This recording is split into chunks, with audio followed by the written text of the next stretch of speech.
Matsya Purana relate le mythe du Vastu-Purusha de la manière qui suit. Shiva menait un combat acharné contre les démons Andaka.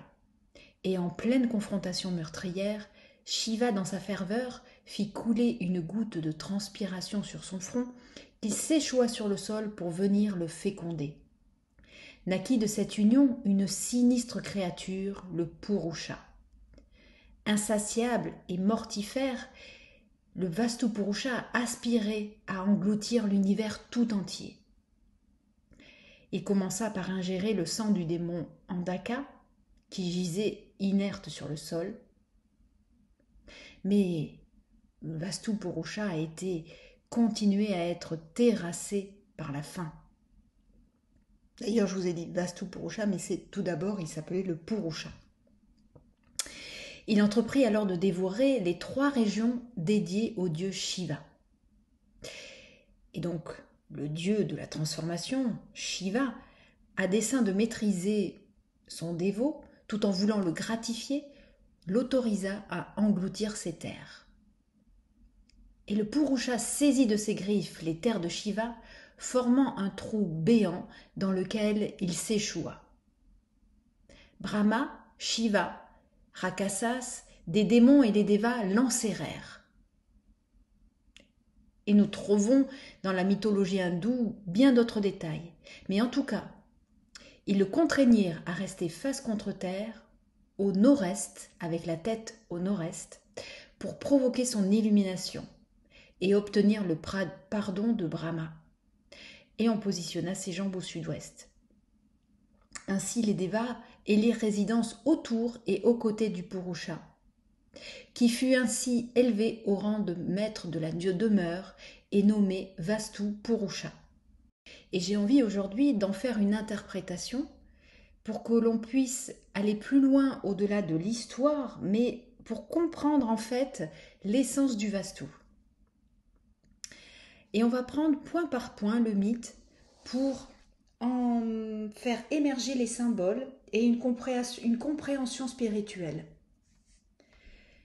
Alors Shiva, qui fait partie des Trimurti, de la Trinité, avec Brahma, Vishnu et donc Shiva. Shiva, c'est le dieu de la transformation.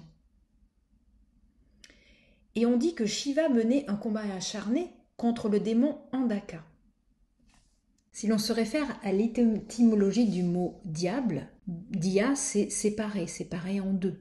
Bolus,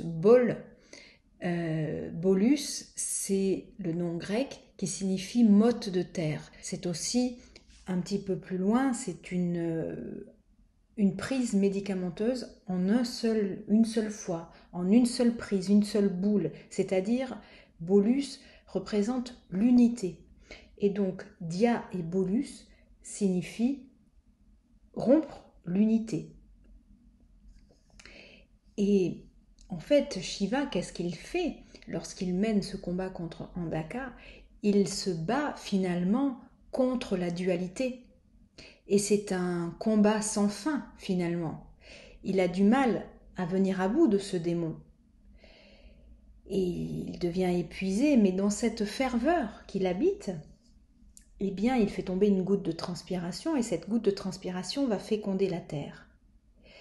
Et la terre va donner naissance à une créature qui finalement n'a aucune conscience et n'est en proie qu'à ses bas instincts, à son premier instinct de dévorer tout ce qui se passe, et il est dans une force parce que Shiva, s'il s'incarne sur terre, eh bien peut détruire la terre.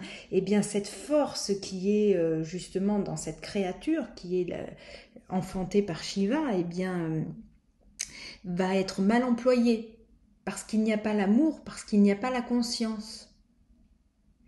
Et Shiva va devenir le maître pour cette créature, en le guidant. Et comment il va faire? Eh bien, ça c'est un véritable enseignement. C'est-à-dire qu'il ne va pas combattre les pulsions de la créature du Purusha.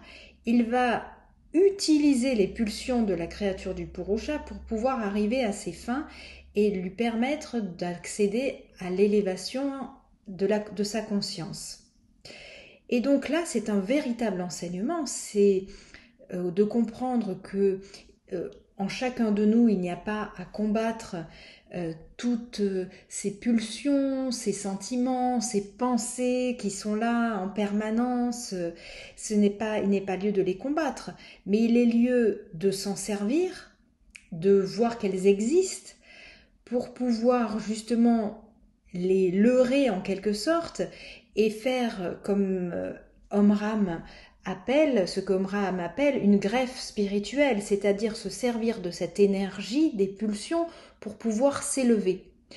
Et là, c'est la raison d'être de cette mythologie, c'est-à-dire que ces pulsions vont permettre de mettre fin à Andaka, et en même temps d'aller accéder à une élévation spirituelle. Et c'est en cela que Shiva possède la grande intelligence de la transformation. Et c'est en cela que, en fait, c'est extrêmement intéressant de se servir de ce pouvoir de transformation par le feu, non pas par le feu de la destruction, mais le feu de l'intelligence. Et ensuite, le Purusha donc arrive à recueillir le pardon de Brahma, du grand créateur, et devient ainsi le maître de la demeure, parce que effectivement, il est enserré dans ce trou, il est entouré par les Devas qui vont prendre soin de lui, et à ce moment-là, le Purusha va pouvoir justement faire naître son pendant féminin, et donc la maison, la demeure. Et la demeure, c'est quoi finalement dans l'allégorie de cette mythologie, mais qui est véritablement quelque chose que l'on vit à chaque instant, c'est que la demeure, nous avons besoin d'une maison pour justement y abriter tout comme notre corps, hein, le Vastu dit bien que la maison est notre troisième peau, et c'est en cela que c'est important de le comprendre. Et bien tout comme notre corps, la maison contient nos émotions, contient nos pulsions, c'est l'endroit où l'on est en intimité et en vérité totale avec nous-mêmes, et la maison accueille cela. Et en même temps, elle est là pour diriger, pour se servir de justement ces pulsions et pouvoir ériger l'être qui habite dans cette maison vers plus de lumière, plus de compréhension, de conscience et d'amour. Là est la véritable vocation de la maison que l'on découvre au travers du mythe du Purusha.